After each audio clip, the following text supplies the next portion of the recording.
This is apropos. Well, his appointment ends a power vacuum that lasted for more than 2 years.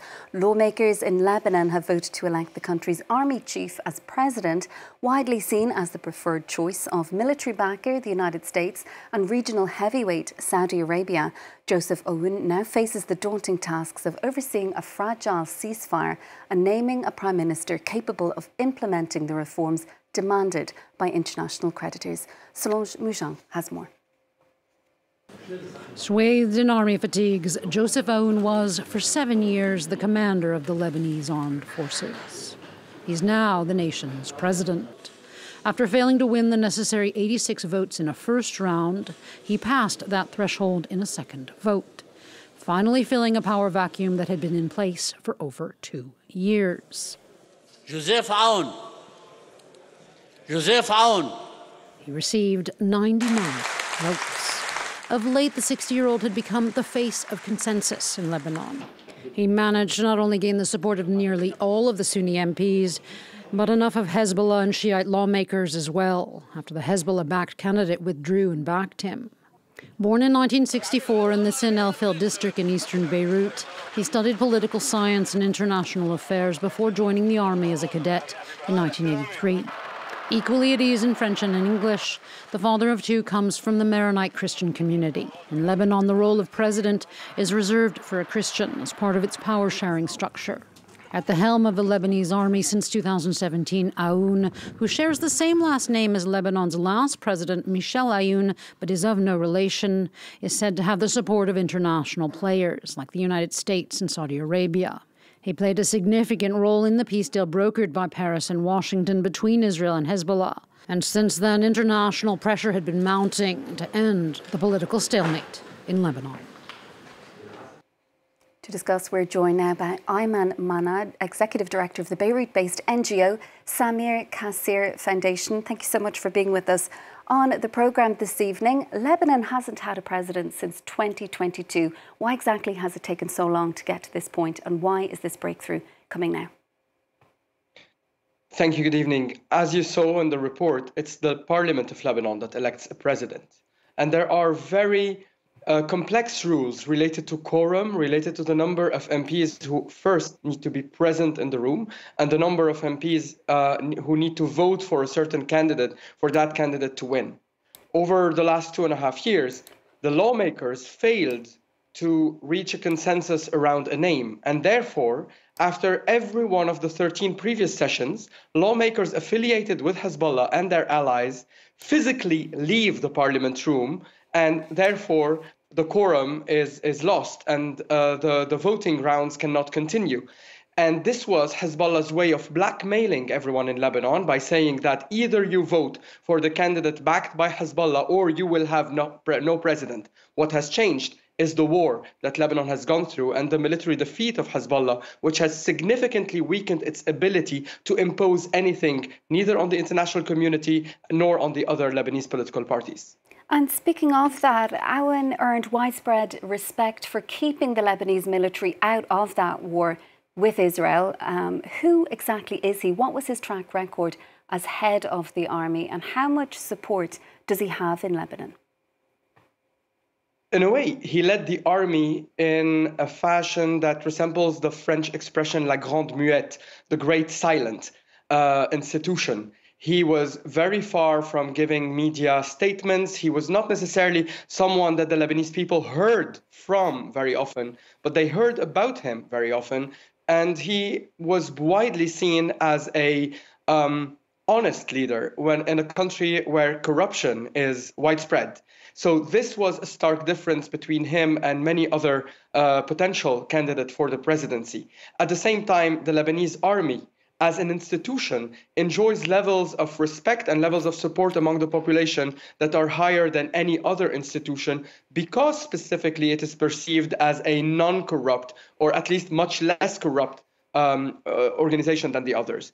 It is also an institution whose members come from various Lebanese sects, and at the same time has managed to remain relatively immune to the political infighting that is very common in Lebanon, in other Lebanese political institutions, in the parliament, in government institutions, and even in local government, in municipalities. So this gave him enough respect in the general population, in addition to the very strong relationship he has built with other international partners of Lebanon. The United States, definitely, but also France, Great Britain, and Saudi Arabia, Qatar, and so many other players in the region who found him as a consensus candidate who can garner the largest amount of support.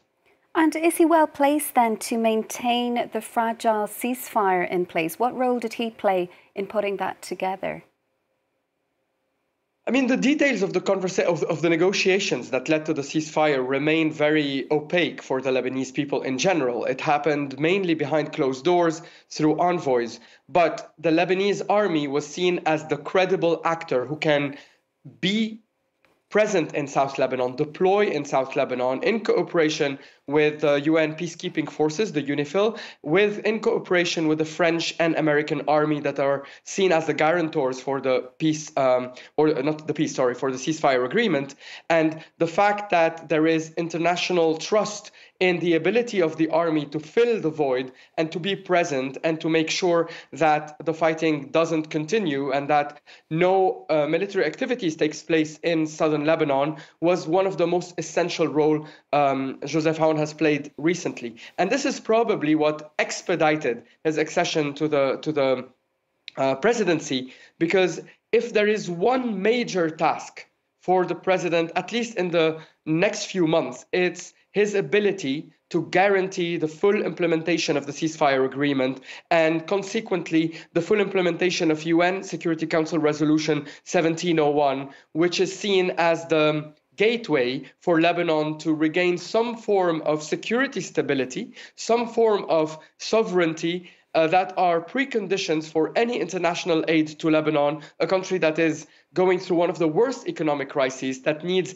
heavy investment in reconstruction. This money will not come if the leadership of the country is seen as corrupt or is seen as beholden to the interests of the political parties, those very political parties that brought Lebanon to the brink of complete collapse. And Ayman, some observers have said that the voting process, it demonstrates that despite its weakened military capacity, Hezbollah remains a key political force in Lebanon. Would you agree?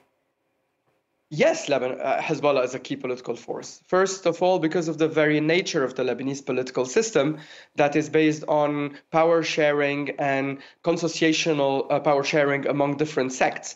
And Hezbollah enjoys significant and still enjoys significant support within the Shia community. But let's remember what used to happen in every single election, at least since, 1995. If a candidate doesn't have the full support of Hezbollah, they wouldn't be even considered for the position. A few months ago, former leader of Hezbollah, Hassan Nasrallah, told the Lebanese people, accept now the candidate we were backing, or we are backing, that Hezbollah was backing at the time, former lawmaker Ayman Mhanna, a very close ally of Bashar al-Assad, or you will even regret this name in the future. What an irony. Today, Hezbollah is no longer in the military capacity it used to enjoy. Bashar al-Assad's regime has collapsed. And even though in the first round of voting, Hezbollah and their allies, the Amal movement, did not vote for Joseph Aoun, they only gave themselves a kind of cosmetic, face-saving approach by delaying the second round of voting by 2 hours just to pretend they have some negotiations and to tell their constituency that they negotiated some kind of deal that would make the election of Joseph Aoun acceptable. It is almost pathetic, but what's truly pathetic is all that time that Lebanon lost without a president. The name of Joseph Aoun was floated not a couple of months ago. It was one of the front runners since the very beginning of the presidential void, since the end of the term in office of former President Michel Aoun. Why did we lose all that time if At the time, we knew that he was the preferred candidate or the candidate who enjoyed the widest support. Why did we have to lose so much time with a caretaker cabinet that could not implement any reform, with a leadership in Lebanon that didn't enjoy any kind of trust, neither among the population nor among the international partners? Why did we have to go through a war that destroyed even further Lebanon's infrastructure? All of this to reach a conclusion that could have been reached in 2022 and that would have shielded Lebanon against so much destruction and further economic collapse. And would you have confidence then that he will succeed in putting together a cabinet, in implementing those long delayed reforms that you mentioned, and in securing much needed international financial support for Lebanon? In Lebanon, constitutionally speaking, the president doesn't enjoy a lot of powers. However, the president, especially in the first weeks after his election, enjoys a lot of moral leadership and moral power. And it is the members of parliament who will have to share the name of their preferred prime minister with the president. So this is actually a test for whether or not the political forces in Lebanon will be playing a positive role or not. If in the coming days, a prime minister who is also immune from corruption, who hasn't meddled in the horrible governance that Lebanon has gone through over the last decades, is named.